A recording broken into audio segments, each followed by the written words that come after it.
References to a very highly developed civilization that used to exist on the earth far back in the past can be found in the ancient legends and fables of different nations.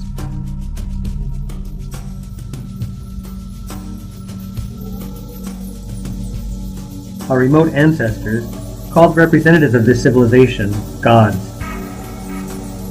God's capacities surpassed human capacities by far. So, the lives of our ancestors were subordinated to the will of powerful gods. Gods established the rules that govern social relations and determined the procedure for the human service of the gods. However, the gods not only ruled the people, they provided people with knowledge in medicine and astronomy, taught people crop farming, livestock husbandry, and pottery. In essence, the entire human civilization was created by gods. Modern academic science classifies the ancient legends and fables as myths, regarding them as fabrications and fantasies of our ancient ancestors. Historians negate a highly developed civilization of gods in the past blankly. Moreover, even discussion of this subject is strictly prohibited among professional historians. Everybody who mentions the god civilization, even as a working hypothesis, jeopardizes his or her scientific career. The situation was entirely different some 150 to 200 years ago. It was legends and fables that served as the main sources of information on the remote past. The sources viewed by historians as quite reliable for many hundreds and even thousands of years.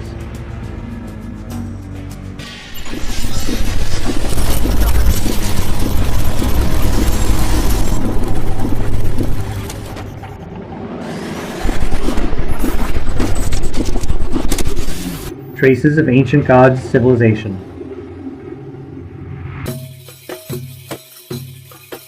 If the topic of an ancient, highly developed civilization is discussed somewhere now, it is only on internet sites and forums, in the so-called alternative books and films that professional historians prefer ignoring.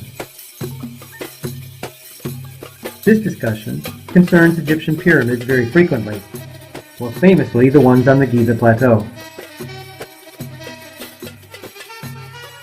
Some people try to calculate how many workers it would have taken to erect these pyramids, how much time, money, food, and other resources would have been spent on such construction. With the figures at hand, they try to prove that the Egyptians were unable to build these pyramids. Yet others, using the same figures sometimes, argue that the Egyptians were able to do that, and a highly developed civilization of some gods had nothing to do with the construction. And nobody manages to convince anybody of anything. The issue has been disputed for almost a century, and resembles the infinite run clockwise. Can this run be interrupted? We believe so. For this purpose, we should shift from figures to a very simple logical consideration. The Great Pyramid's weight is estimated at 7 to 8 million tons. The second pyramid on the plateau is a bit smaller. Taken together, the three pyramids weigh about 15 to 20 million tons. However, not only the pyramids were built of large and huge stone blocks in Egypt's antiquity. For instance, there are temples made of blocks weighing dozens and even hundreds of tons on that very Giza Plateau. There are temples of stone blocks of considerable dimensions in Karnak and other Egyptian towns. There is an area of underground tombs regarded by Egyptologists as mastabas, the ancient Egyptian burial sites of the royal family and top officials. In Abydos, there is a structure called the Osiris Shrine in ancient stories that is built of thoroughly worked solid granite boulders.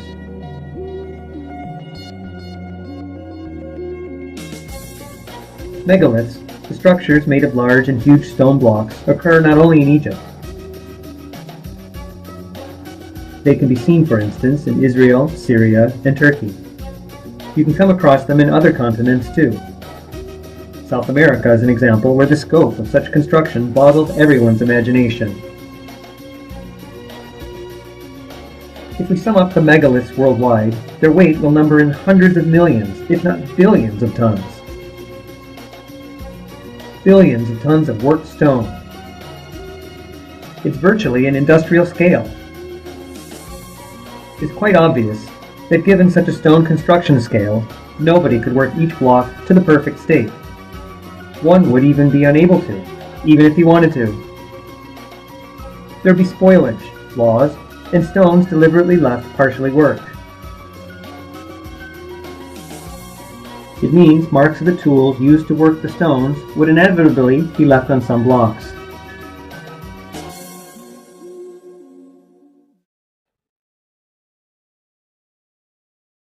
Here's another simple logical consideration. Most people are able to easily determine what has happened to a stick or lump of wood. It's been broken with hands, axed, or cut with a knife or saw. Each tool leaves its typical trace. The same is true for the stone. One can determine by a tool trace on a stone surface the type of tool used to work the stone. And each tool corresponds to the particular level of technology available to the craftsman. Circular saw traces, do you see them? Yes, I do. And here you can trace that they are parallel, right here, like this, circle-wise. And there too. A disc grinder. Sure, a disc grinder. To illustrate, we can examine a black basalt block with two entirely different mark types. These marks relate to two and entirely different levels of technology in use. One part of the block surface is obtained by ordinary material shearing with the simplest tools. For instance, a hammer and a chisel. Due to particular features on the material's crystalline structure, the surface is rather uneven, with noticeable cavities. In addition, it has grown whitish.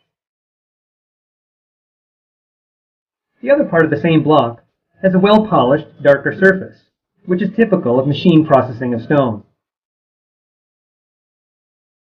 For instance, such surface is obtained at modern stonework enterprises by cutting black basalt with diamond circular saws. Shear molding on the basalt block is a sign of such a circular saw. It is a protrusion of a bit more than 1 millimeter high, which was formed in the places where the saw skewed a bit for some reason. The curved protrusion form proves the circular saw use. This basalt block could be used as an illustration in stonework textbooks, but for the following circumstance. The fact is, it was found by archaeologists in Egypt, in a small satellite pyramid near Pharaoh Pepi II's pyramid that dates back almost 4,500 years ago. Historians believe machine production was not in use in the period under Pepi II, nor earlier. Ancient Egyptians had the simplest tools and technologies at their disposal. Their manifestation is the shear block part only. However, by the surface depth and this trace pattern at the boundary of the two parts, a definite conclusion can be made. The material was sheared after its machine processing. What is a circular saw for working such a solid stone as black basalt? The saw should rotate at a fairly high speed so as not to stall in the stone. This rotation should come from some device. An appropriate power supply is necessary for this purpose.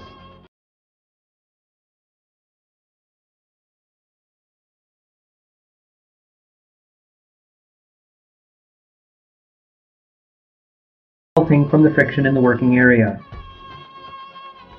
That's why modern saws are made of very durable steel grades. Stone is cut with solid diamond nozzles, and the working area is cooled constantly by a water flow.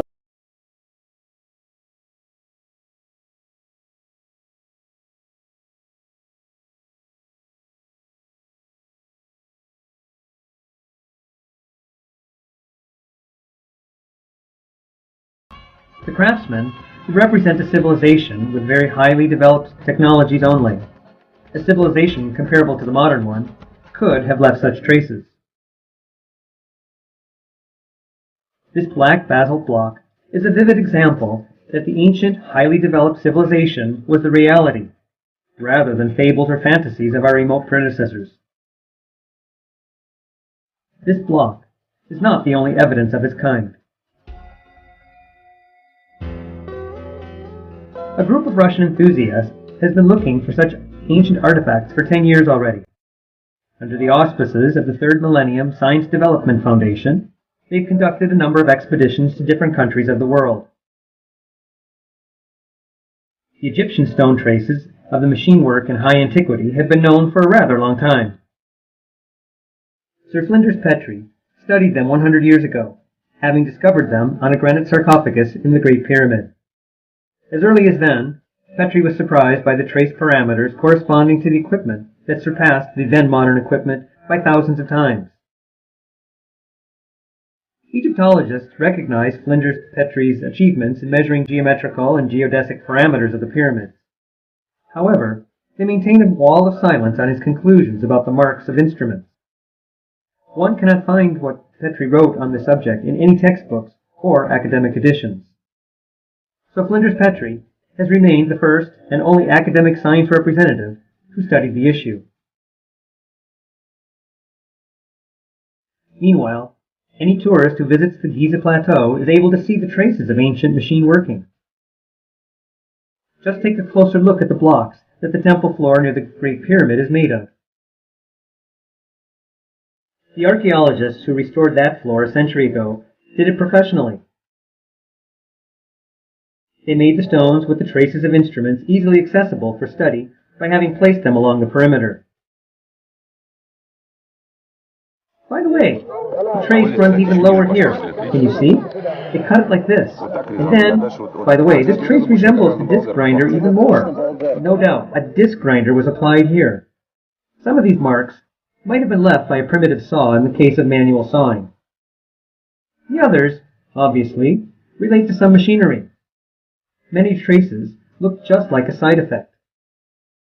For instance, there's a block that a craftsman left two deep cuts on. It looks like the craftsman waved his hand with a circular saw or a conventional knife negligently, as if cutting some foam plastic. However, it is the solid black basalt, not some soft foam plastic. And it takes fixed modern machinery to leave such traces. They cut incidentally, just in passing, here and there. The point is, they made one cut, then the second cut. They did what they wanted. All traces here seem to be casual. It's strange. All of them are as if made by chance. In general, all traces we saw in Peru and elsewhere look incidental. A circular saw, of a bit less than 50 centimeters in diameter, left its mark on a black basalt block of a temple floor near the pyramid of Uskharab in Saqqara. No restoration has ever been conducted there. Many traces of a circular saw, like a modern disc grinder, are on a sarcophagus in the pyramid of Teti in Saqqara. The craftsman, by waving his hand negligently, cut off a piece after another piece from the block, as if he handled some foam plastic, and not solid stone. Since the sarcophagus walls are rather curved, the craftsman seems to have been rather disinterested in the result. The same negligence manifests itself on a black basalt block in a temple near the pyramid of Nisuri in Abusir. The craftsman just notched the block and then split the stone sock. The notch was obviously made by one tool movement and has a variable depth. But while a modern craftsman is only able to make a notch of a couple of millimeters deep in one passage, even by straining on the disc grinder with all his weight, the notch on the block is 15 centimeters deep. That is to say, 100 times greater.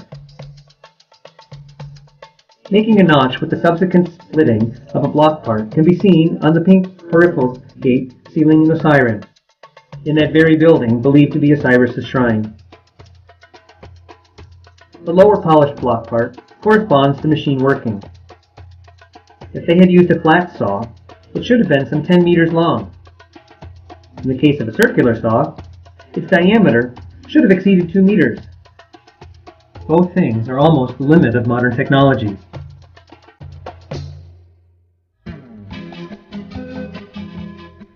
Machinery traces can be found not only in Egypt.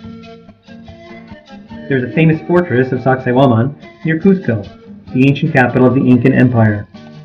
Its zigzag walls are made of blocks, some of which weigh over 300 tons, but are fitted almost perfectly with each other, despite a very complex form of side surfaces. Opposite this zigzag wall, there's a didactic rocky outlet, used by local children and tourists as a natural slide. Not far from this entertainment site, we can see a small cut in the rock, where a circular saw of almost 50 centimeters in diameter left several traces. Excellent traces of a round cutter. Here's one trace, here's the second, and here's even the third one. Here, I think, we can measure the cutting edge width in millimeters. How wide is it? Some 3 millimeters? Yes, 2 or 3 millimeters. 2 or 3 millimeters. Looks very much like what we saw in Egypt and in Greece. The edge width in Greece is 2 to 3 millimeters too. There's a notch in the same rock, a bit aside. It is 1 or 2 centimeters deep and some 10 odd meters long. Show me this. I'll take a picture with your fingers. Here it runs.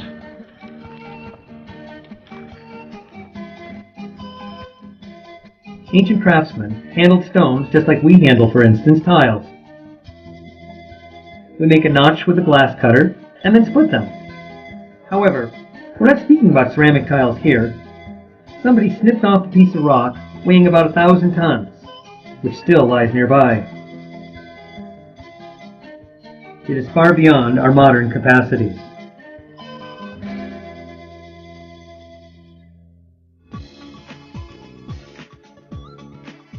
There's the ancient capital of the Hittite Empire, Hattusa, in the central part of contemporary Turkey. The oldest premises of a local temple are found on a black basalt block that is virtually worked with machinery on all sides. Perfectly polished. They must have been sawing at a high speed, at a great speed. It's like a mirror. Measurements of the parameters of the most distinct circular saw traces suggest that the saw was a bit less than the 2 meters in diameter. Our modern industry has stationary equipment with such saws. Hattusa is believed to have been founded 4,000 years ago. However, Hittite legends have it that this town emerged from the site of a much more ancient settlement. Active archaeological surveys began in the village of Alaka in Turkey not so long ago. When digging on the royal palace site, archaeologists discovered a small black basalt block notched on different sides for some reason. Through particular features of the cutting tool traces, we can unambiguously conclude a small circular saw was applied here. The ancient craftsman held it in his hands, just like we hold a modern disc grinder. It's machinery too. Here, the saw cutting shows a circular saw was used. The curve is rather significant.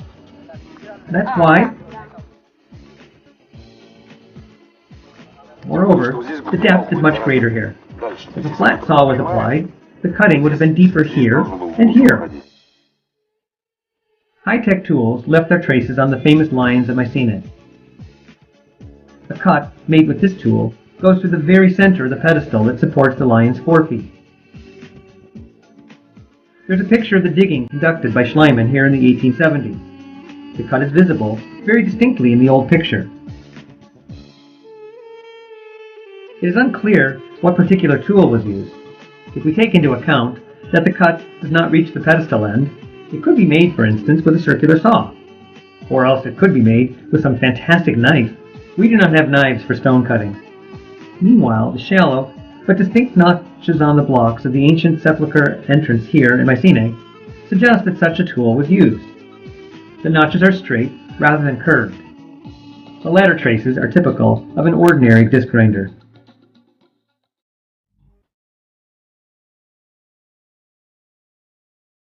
Millions of tourists visit the Karnak temples in Egypt every year. Virtually all of them pass through the 2 granite gate stands in the central walkway of the facility, in its most ancient part. The stands are covered with pictures and hieroglyphs. Egyptologists will gladly tell you what is written and depicted thereon. However, none of them takes note of the decorative vertical cuts throughout the length of the stands. These cuts could not be made with any primitive tools. The cut contour is V-shaped. In the deepest part, the cut width is less than 1/10 of a millimeter. Look at this place. This end is so thin. Its width is almost zero. Have you put your hand? It's just superb. Not only do we lack such tools, with such tiny thickness, no modern material can withstand the tool loads that occur. Even the thinnest plate diamond threads used in jewelry making now are 7 times as thick. Here, we do not have the jewelry scale. The cut passes throughout the stands of 5-meter-high gates. We have the impression that the ancient craftsman made the cut in a single movement. Where his hand traveled once, the cut deviated. Here's a cut. Do you see how thin it is? Look, it ends in a curve. Here's the manual movement with a disc grinder. At the end, it deviated. You cannot obtain these marks by hammering and scratching. Of course you cannot. It is unclear what particular tool was used to make the cut. The parallel notches along the cut also hint to some fantastic knife that could cut the solid Aswan granite easily. The study of these notches with a microscope proves their depth is the same in both the solid quartz crystals and the soft healed spar. It's typical of machinery. The multitude of similar decorative notches suggests the craftsmen did not have any difficulty when handling the solid granite. It takes just 2 or 3 hours' walk in the Karnak facility to easily count several dozens of notches.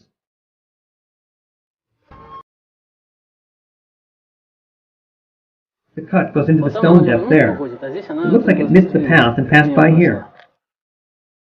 There is a cylindrical cavity the size of a barrel, a bit less than 1 meter in diameter, in a pylon of the granite block ceiling in Karnak. The equipment for making such holes in granite did not appear until late in the 20th century.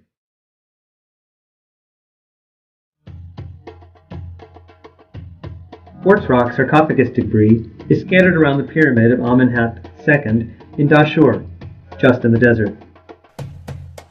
Egyptologists have an abundance of intact sarcophagi, so they have not even paid attention to the debris. However, it takes very high-tech equipment to make the sarcophagus with 3-edged internal angles. They cannot be made even using conventional stoneworking tools. The latter would leave rounded angles, and there are no curved lines here. Laser equipment experts assert that such internal angles can be made with a modern laser. However, the required energy equipment would occupy a couple of big rooms. Quartz crystals have melting traces after laser beam exposure, at least at the micro level. However, no melting traces are found with a microscope.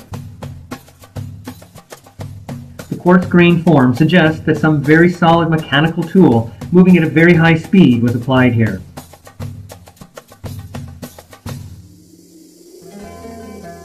The famous structure of Pumapunku at the Tiahuanaca facility in modern Bolivia abounds in similar 3-edged angles. Ancient craftsmen were so masterful in working the stones that we sometimes have an impression that they're not stone, but concrete cast products. However, it is not concrete, but andesite, the local granite, a very solid rock. The machinery traces that can be found on Pumapunku blocks often demonstrate it is not concrete. Some notches pass not only through the main granite material, but also through more solid dark inclusions. There's a block where a thin notch, several millimeters wide, is supplanted by a series of drilled holes in the same diameter. Different? No, almost the same. Those ones are a bit smaller. Is it the same notch we saw in the picture? Yes, it is. Not even a notch. It's a special cavity, a cut. So many holes drilled. So many holes drilled. It's fantastic. And the holes look like they were drilled. Of course they were. Or did they pierce the holes with a needle? Such holes cannot be punched, and the matching part is over there on the ground. The matching part? There's the same stone, but it lies on the other side. The caretaker's nearby, so we can't turn the matching part over. What is described could be only done with machinery. Obviously, the Tiahuanaca Indians, to whom historians attribute the creation of Pumapunku, did not and could not have such equipment. Surprising examples of work andesite and of equally solid basalt can be seen in Ollantaytambo in modern Peru. Ancient craftsmen could easily cut the pieces of the required size off upright mountains at any height. They cut them off so that the remaining surface, turned, could be either ground smooth or even polished. Even to make a simple step, an oval rock piece was cut off. To prevent slipping on a wet stone when it rained, a mesh of cuts was carved in the step. Each cut is double and just 2 to 3 millimeters wide. Neither the Incas nor any other local Indian tribes had tools to perform such work. Up-to-date and even more advanced technologies are required for it.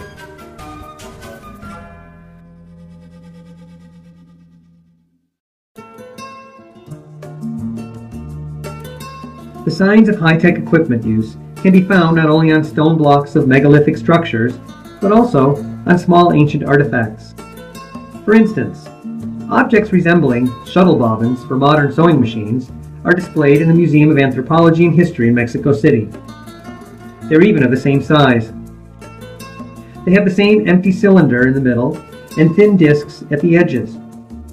These shuttle bobbins were found at ancient Indian burial sites. They're made of pitchstone, the volcanic glass. Pitchstone can be split easily. Its property has been used since ancient times to manufacture different tools. But it is impossible to obtain the proper shuttle bobbin shape by cleaving. It takes a turning machine with a very solid cutter to manufacture the shuttle bobbins. Mesoamerican Indians did not have any turning machines. They did not even have a potter's wheel. However, we can see similar shuttle bobbins made of rock crystal on the neighboring museum shelves. It takes not just a turning machine, but diamond cutters to make them. There are other objects similar to shuttle bobbins, but of greater diameter, that are on display in the Museum of Mexico's Oaxaca. There is something like a collar for some machine in the Tula Museum. All of these objects are also made of obsidian. One could not make them without a turning machine when making them.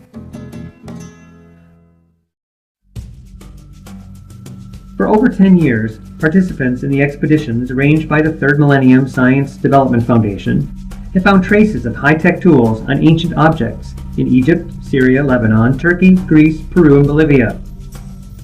Signs of highly developed technologies have also been discovered in Mexico, Ethiopia, Israel, Armenia, Japan, and on Easter Island. The quantity of discovered ancient items with the traces of technology comparable to, and even surpassing the modern level, is long numbered in the thousands. They're not just objects, they are facts, material and quite tangible facts. So, a highly developed civilization's existence dispute can be deemed finished. The presence of representatives of that civilization on our planet in those remote days is proven, evidenced with facts, as science requires. It means ancient gods were the reality, rather than fables and fantasies of our predecessors, as historians say. Yet, the gods were not supernatural beings, but representatives of a very highly developed civilization with capabilities that exceeded those of our predecessors by far.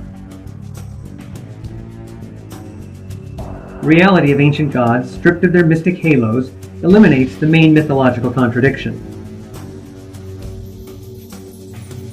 Ancient legends and tales resume the status of a sort of chronicle of actual events. The chronicle turns out to be supported with quite substantial evidence, not only the existence of gods.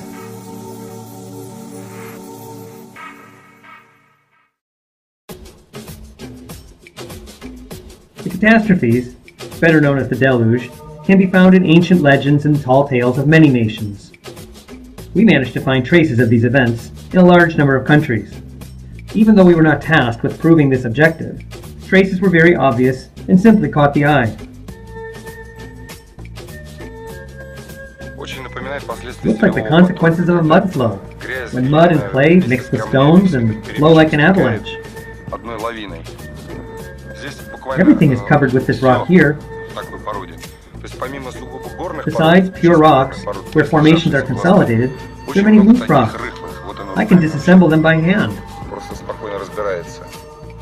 With a flood wave that first covered South America and then flew back to the ocean, and all such rubbish was carried away from the mountains.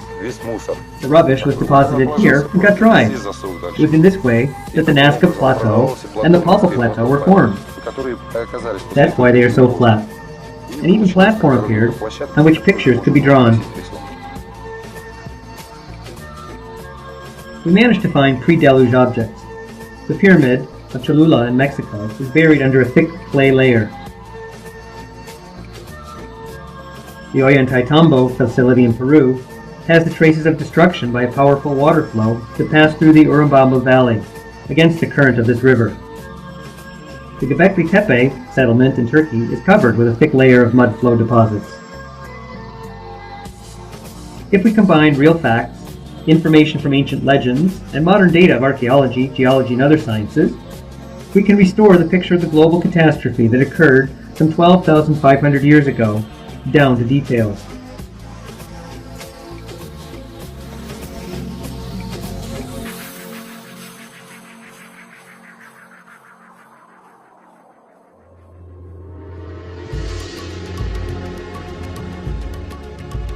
Ancient Indian texts say about the War of Gods, a global conflict between representatives of a highly developed civilization in which powerful weapons, including nuclear, were used.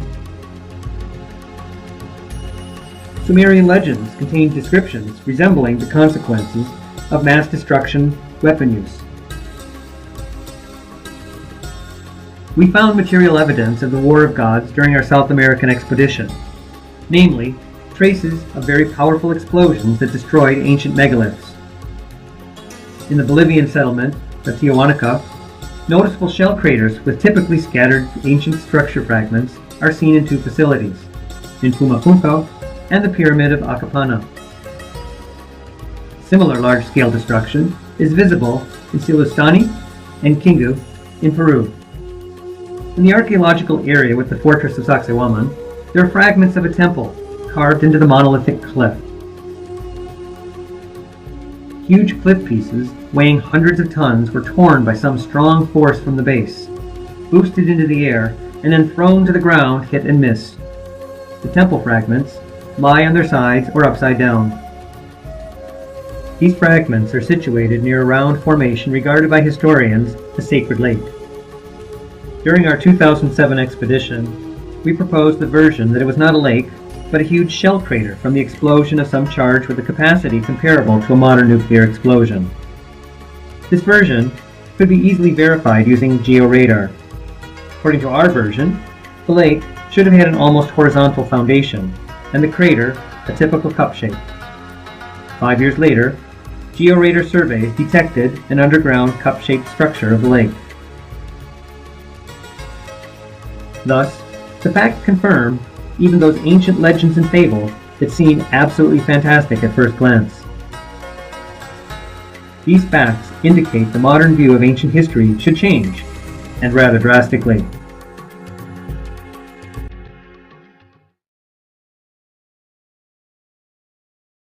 However, the highly developed God civilization reality does not alter the picture of the past only. Its consequences are much more far-reaching. With material traces of the technologies that sometimes surpass even modern ones, there's an opportunity to restore these technologies, or at least find some equivalents.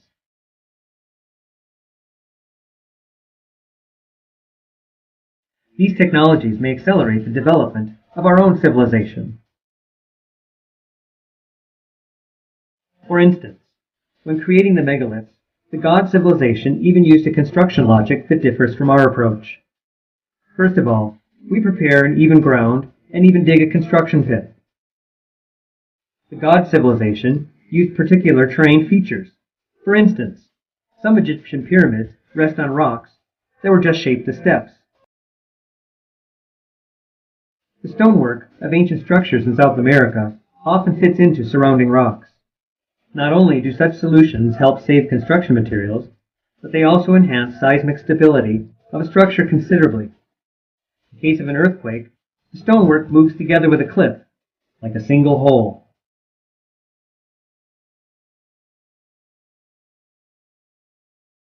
We begin with grinding things to powder, from which we make bricks or concrete blocks. The god civilization used natural stone, making minimum changes to the shape of stone blocks when necessary. We pre-manufacture bricks or blocks of a structure and try to fit them together so that they make even walls. The god civilization craftsman first laid a wall and then cut its material off the finished wall, so that as to obtain even surfaces automatically. Such construction logic may seem strange to us, but it is adapted to develop other planets perfectly. There is no advantage to transferring finished structures or construction materials from planet to planet. It is more convenient to handle natural stone, the all-purpose construction material. By the way, this approach would be useful to us before we begin settling on other planets. It would help us save much money and resources when building in hard-to-get-to mountain areas. We only need technologies and mobile tools to handle rocks with different parameters.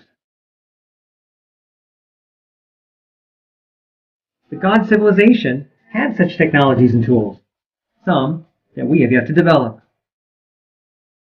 The results of using these technologies can be seen, for instance, in Peruvian Ollantaytambo. Specialists in stone carving and construction can walk here like an exhibition of achievements. Yet, conventional exhibitions feature the exhibits made by humans, at least in one copy. That is to say, we can make the exhibits. And in Ollantaytambo, there are things we cannot make, and nobody knows when we will be able to make them.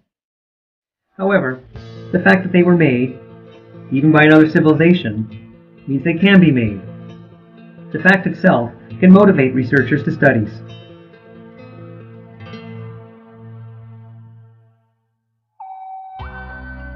How to look for unknown technologies?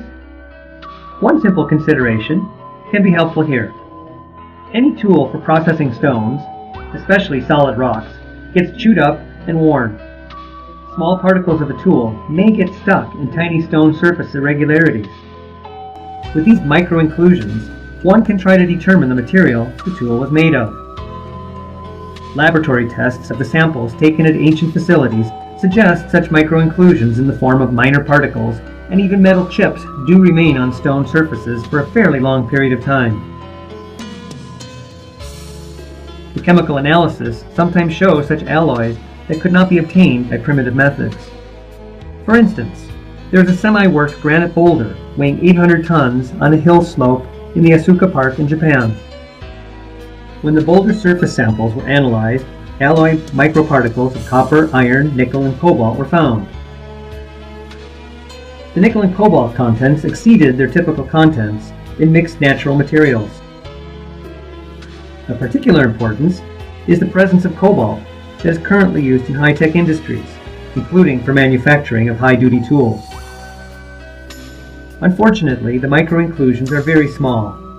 So far, their qualitative composition has been discovered only. Meanwhile, there's an opportunity to get down to their quantitative analysis, which may lead us to the alloys and the secrets of the gods' civilization metallurgy. Legends and fables of different nations hold that the gods gave metallurgy to humans. In recent years, the studies of ancient metallurgy centers have provided much proof of the fact that humans received off-the-shelf metal smelting technologies.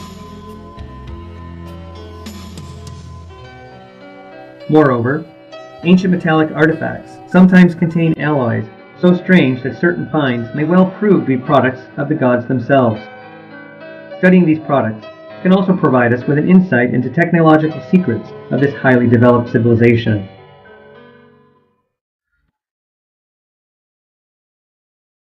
However, the use of machinery was not the only stoneworking method of the gods' civilization.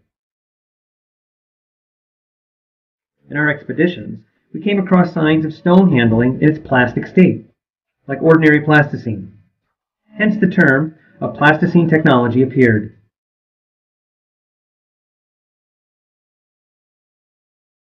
For instance, there's a granite block, two parts of which have noticeably different surface colors in Ollantaytambo. The upper part is as if covered with a yellow tarnish. A bit more material, by 1 millimeter or 1.5 millimeters deep maximum, is removed from the lower part.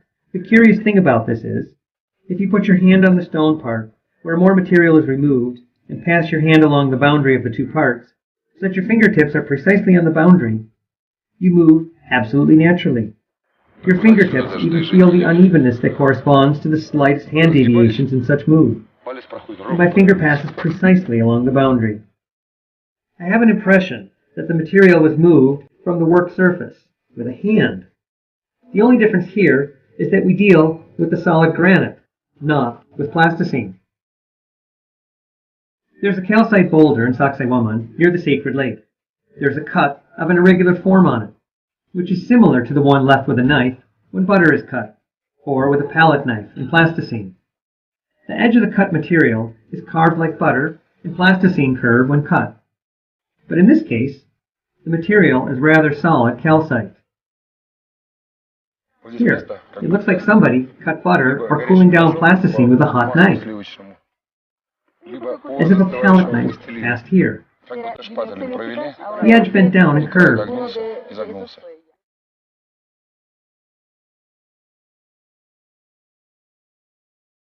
Some structures in Machu Picchu demonstrate handling of solid granite so skillful that we have an impression that the stone was worked in its plastic state.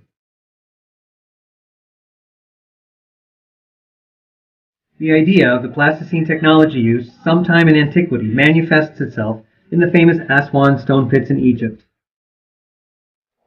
You see, there are no traces of a mining pit. The traces must have been left, but they're nowhere. Absolutely nowhere.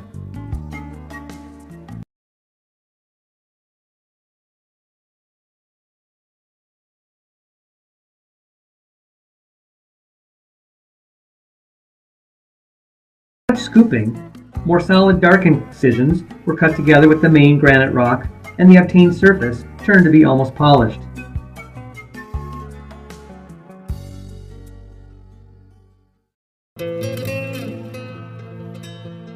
The plasticine technology remained an attractive but still fantastic hypothesis for a very long time. In 2013, during the expedition to Easter Island, several blocks with very strange traces were found in the stonework of a platform.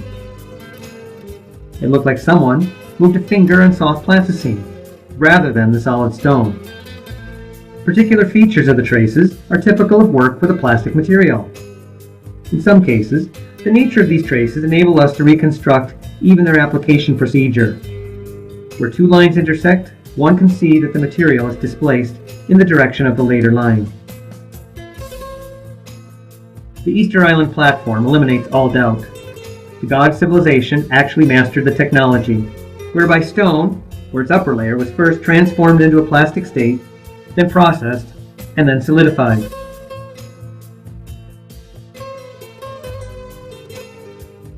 However, we have no idea about whether the particular steps of stone softening and its subsequent solidification, nor the physical and chemical processes underlying this technology.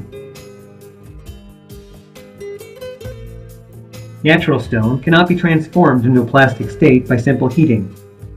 Granite, exposed to the air, just burns down, and calcite decomposes. As for chemical etching, its effect is irreversible at best, and the exposed stone loses its initial properties. The ideas about stone softening with modulated ultrasound or high-frequency electromagnetic impulses have become more and more popular recently.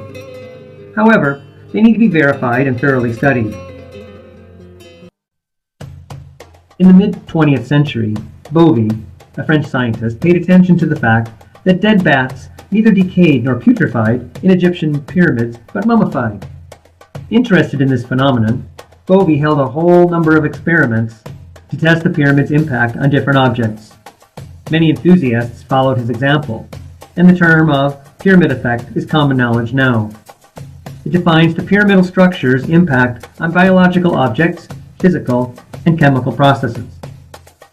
Unfortunately, the overwhelming majority of these experiments were conducted improperly, so a whole number of investigators' claims have not been confirmed. We have to verify everything. However, we can state a pyramid may and does influence different processes. The nature of this impact is unknown to us. Furthermore, it does not fit into modern scientific knowledge, as it is the pyramid shape that produces the impact. Nonetheless, this impact is recorded in experiments.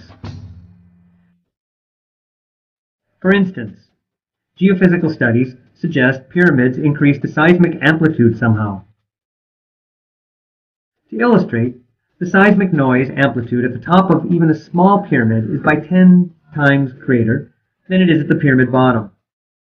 A pyramid operates like a huge lens in this case. Polarized radiation was registered near the Giza Plateau pyramids. Obviously, this polarization is directly related to the pyramids. Experiments with semiconductor noises suggest the Egyptian pyramids produce some impact even at the atomic level. We managed to conduct a series of the simplest biological experiments. Seeds of ordinary peas were placed in a pyramid for some time and then sprouted and compared with a reference group. Studies suggested that even a very short time inside a pyramid, just for several hours, caused something like a shock to the seeds. A long time inside a pyramid led to an accelerated drying of the seeds and their significant inhibition. For instance, 15% of the seeds that had been placed in the Red Pyramid in Dashur for 12 months did not sprout at all, while all of the reference group seeds sprouted.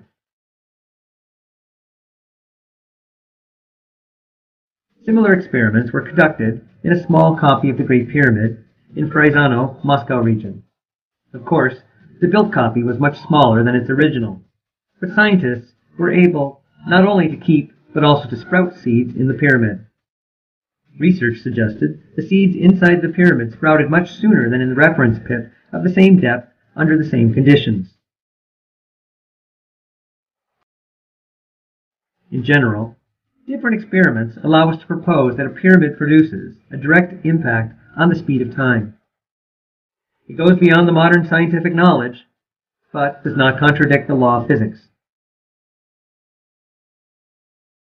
The parameters of the Giza Plateau structures and the machinery traces there lead to the conclusion that the pyramids and the temples were created not by the Egyptians, as historians assure us, but by the highly developed God civilization. Therefore, certain scientific knowledge that civilization had stands behind the pyramid effect. As research suggests, that knowledge surpasses the modern scientific knowledge by far. A group of Russian scientists and businessmen has established a private research and development institute, where one of the research areas is directly connected with the pyramid effect. During the theoretical research, the institute's scientists predict the existence of hyperbolic fields that go beyond the four fundamental interactions known to physicists. The very first experiments held at the institute proved these fields truly existed. Changes in the speed of time were recorded.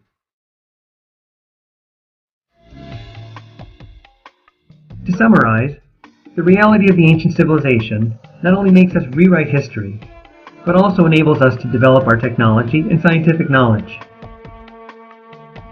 By studying ancient artifacts from that point of view, we can transform history from the science